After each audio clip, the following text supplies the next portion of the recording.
So we do produce things like NDVI, and you can imagine, with this high resolution and this back-end filtering, our NDVI measurements, are more accurate. You're not mixing those pixels with, say, soil again or debris or other things in the scene. There are techniques to adjust for that. Any of these indices that have, SA in their name, that typically means soil adjusted. So they're attempting to, reduce the effects of the soil in each of those pixels. But again, when you're down at this very high resolution that you can get from a drone, you don't need to do that. You can just, physically remove them, and then your measurements become that much more accurate.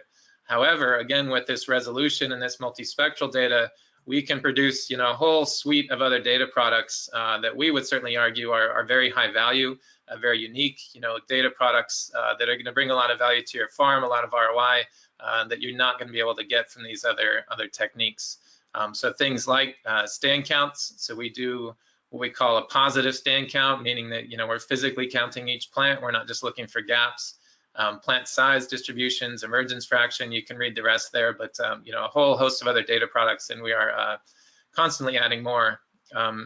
Smart detection there is listed as well. I'm going to show you an example of that on the next slide, and that's really a tool that we developed to push out some of these capabilities to the user and allow users of our systems to kind of generate new tools on the fly.